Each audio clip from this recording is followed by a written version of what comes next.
कोई सहयोग नहीं करेगा? क्या गुरु राष्ट्र में एक निर्दोष की मृत्यु होगी?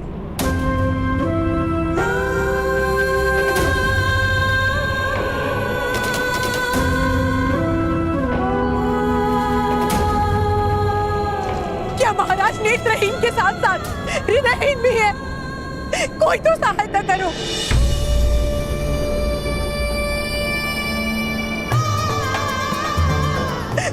क्या बिना कारण महाराज एक निर्दोष को दंड देंगे?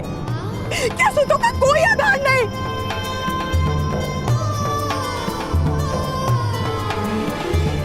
कोई तो सहायता करो।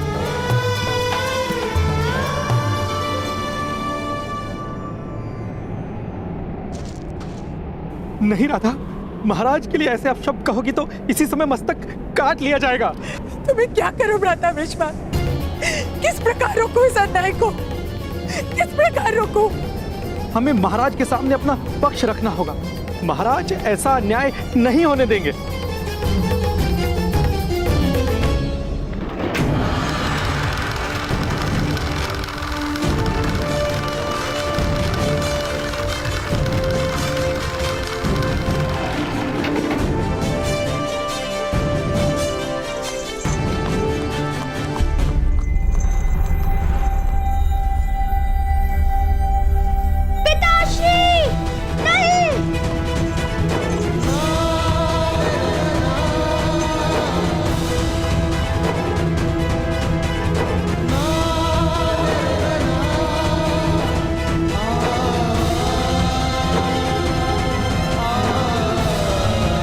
राज्यसभा में कोई आने ना पाए। द्वार बंद कर दो।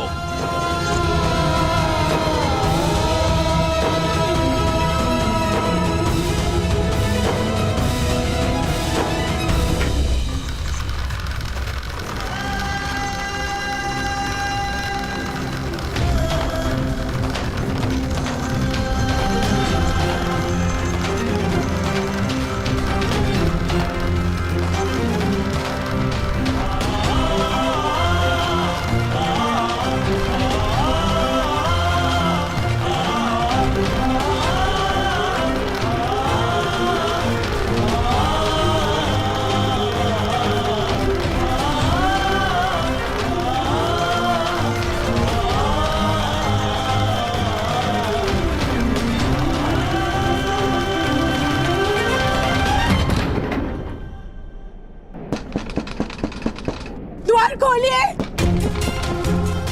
द्वार खोलिए! द्वार खोलिए! हमें महाराज से मिलने दीजिए। हमें महाराज के पास जाना है। कृपा कीजिए, हमें महाराज से मिलने दीजिए। नहीं, ये संभव नहीं है। सेना नायक मदनजय का आदेश है। द्वार नहीं खुल सकते। जाओ। ऐसा मत कीजिए, कृपा कीजिए, दया कीजिए। जाओ यहाँ से, ये संभव नहीं है। द्वार खोलिए!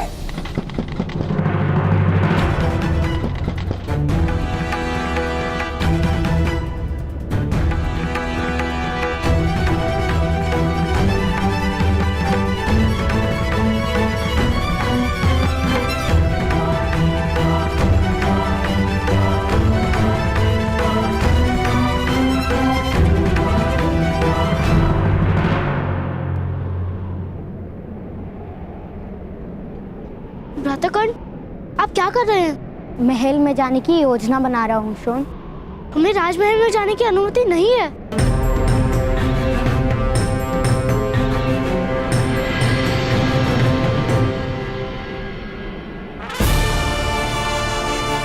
सूरज की किरणों को किसी की अनुमति की आवश्यकता नहीं होती शोन।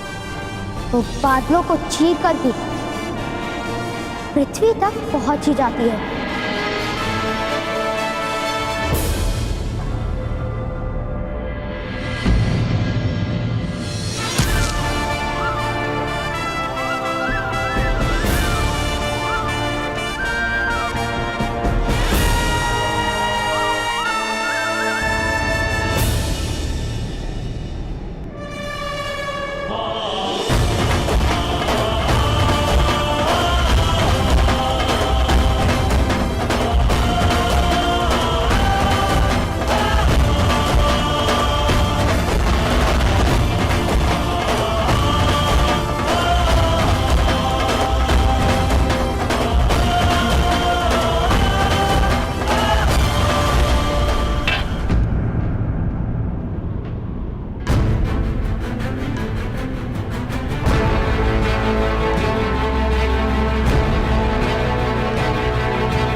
जल के जलाशय में विष मिलाने का अपराध स्वयं इस अधिरथ ने स्वीकार किया है।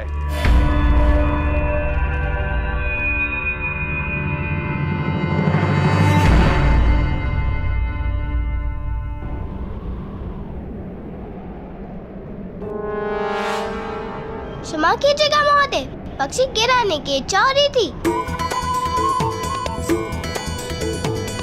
यदि तुम मेरे हाथ आ जाओगे तो समय के अंत तक पक्षी का स्वप्न नहीं देखोगे।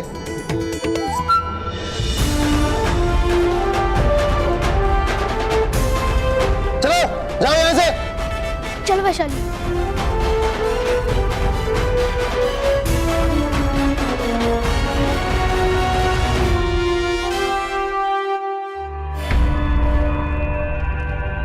विष के कारण 15 लोहारों की मृत्यु हो गई।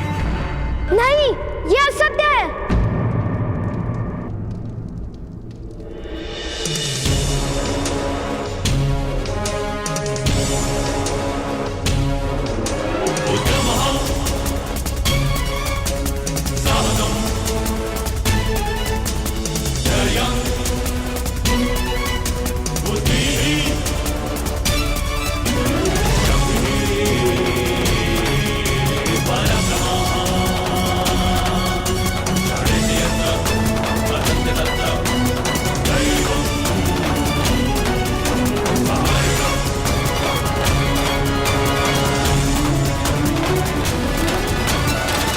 मेरे पिता ने कोई अपराध नहीं किया है। मैं स्वयं उस जलाशय में था। यदि उस जलाशय में विष होता तो उसका परिणाम मुझ पर भी होता। पुत्रकान, जाओ यहां से, जाओ। मेरे पिता ऐसा कार्य कर ही नहीं सकते। उस कुएं के यक्षराज ने मुझे वो जल दिया था। उसमें विष नहीं था। यह अवश्य कोई षड्यंत्र है महाराज। मेरे पिता निर्दोष हैं। नहीं महाराज, यही अपराधी है।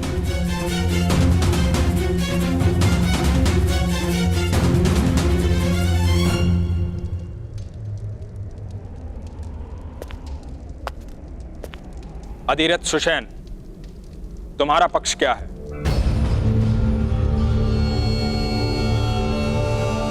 किस कारण तुम अपना अपराध स्वीकार कर रहे थे? इस बालक के पास दिव्य कवच तथा कुंडल है, इसलिए इस बालक का राजकुमारी से दूर और गुप्त रहना अनिवार्य है। इसी कारण मैं इसकी रक्षा का उत्तरदायित्व आपको सौंप रही हूँ।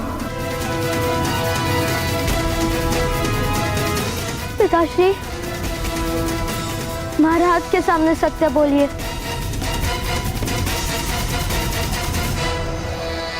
महाराज, इसे मृत्यु दंड दीजिए।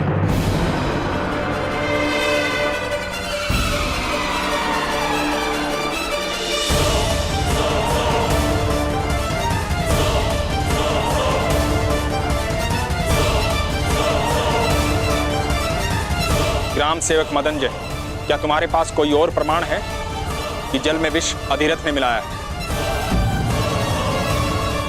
कहीं ऐसा तो नहीं? इस बालक ने राज दरबार में आपके असत्य को साबित किया था। आप उस अपमान का दंड इस बालक के पिता को दे रहे हो?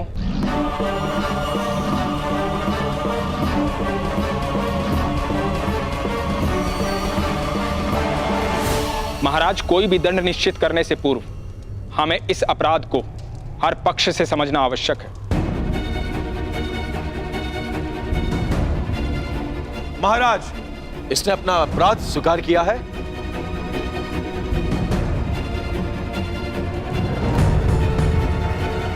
महाराज।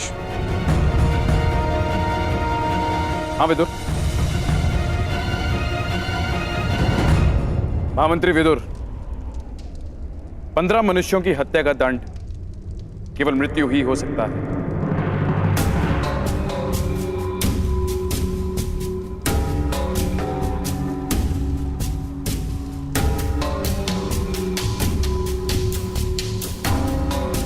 किंतु आज हमारे पुत्र का जन्म होने वाला है और आज के दिन हम किसी को मृत्यु दंड किस प्रकार दे सकते हैं?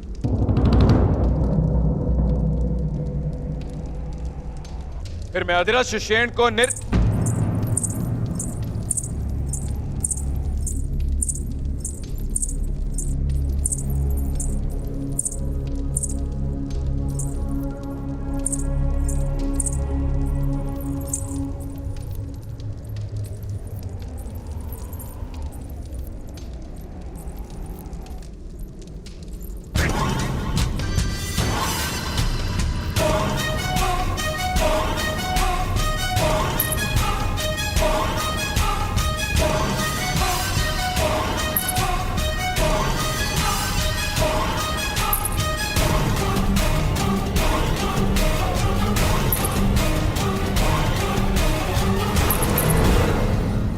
आयुर्वती, तुम्हारी पदध्वनि में भय क्यों? किस कारण से तुम शांत हो?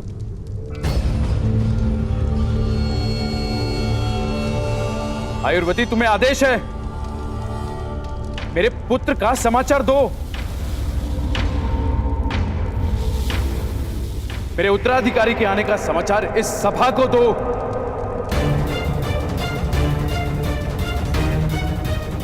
महाराज, क्षमा कीजिएगा महाराज। महारानी गांधारी ने पुत्र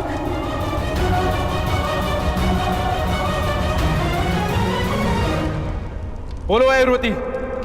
महारानी गांधारी ने पुत्र नहीं, मांस का लोथड़ा जन्मा है।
मैं ग्राम रक्षक के पक्ष को स्वीकार करता हूं विदुर।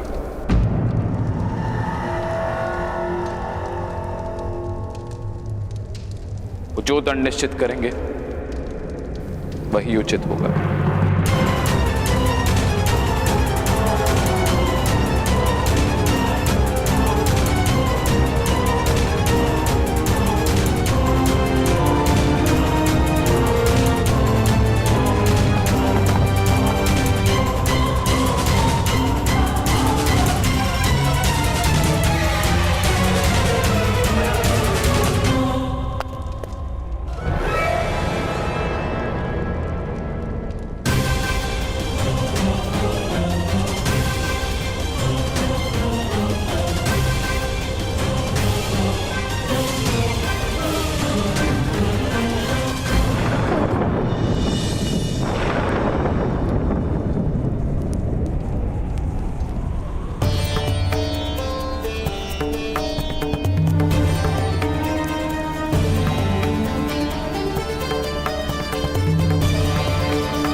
मेरा पुत्र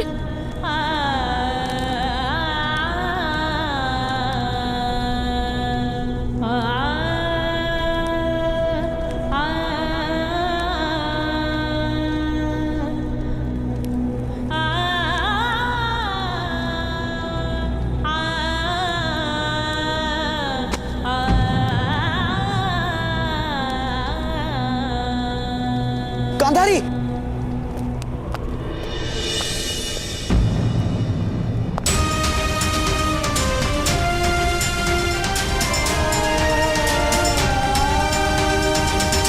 गांधारी, ये मेरा पुत्र है भ्राताश्री। का वरदान है।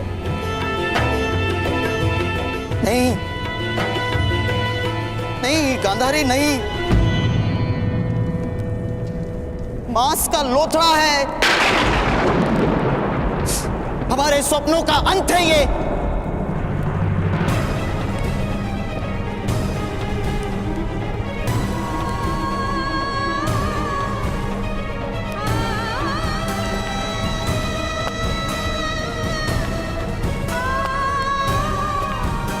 अरे देखिए ना भ्राताश्री क्या कह रहे हैं। महादेव का वरदान विफल कैसे हो सकता है? महादेव हमारे साथ छल नहीं कर सकते।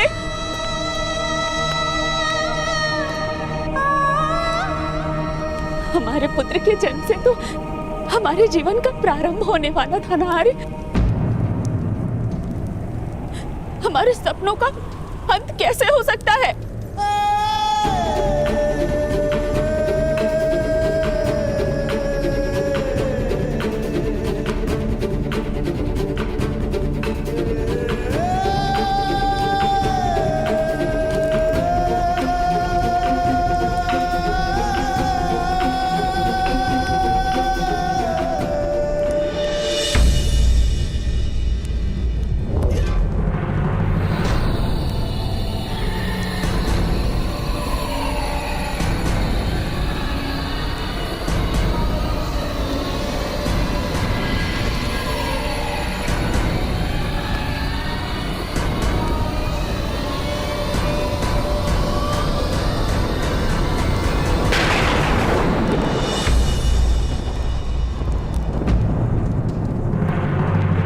आर्य, आर्य,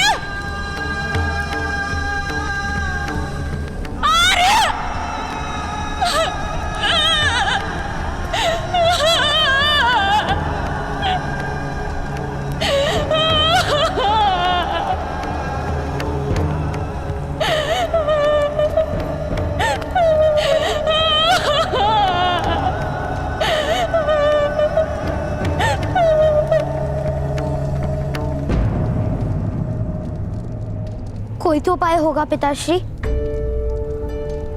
महाराज ऐसा अन्याय किस प्रकार होने दे सकते हैं? कोई उपाय नहीं है।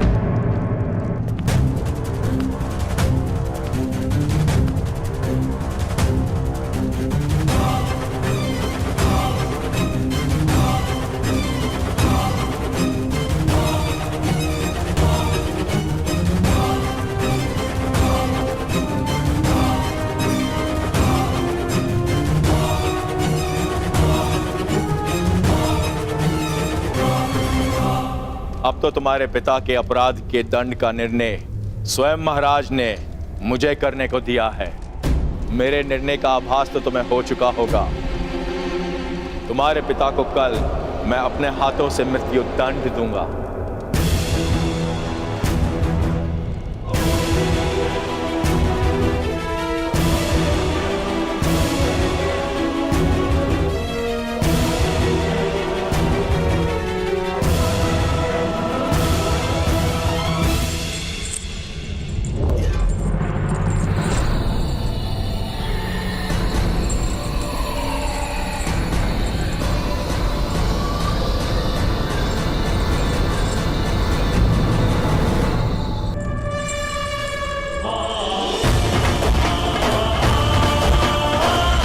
मेरे पिता को कोई दंड नहीं दे सकता।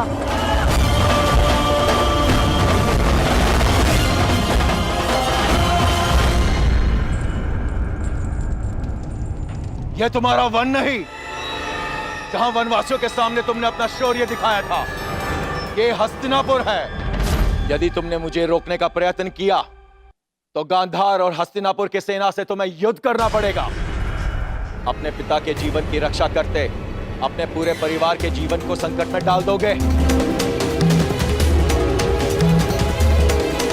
पुत्रकान, वचन दो, कोई ऐसा कार्य नहीं करोगे जिस कारण तुम्हारी माता या भाई पर कोई संकट आए। वचन दो।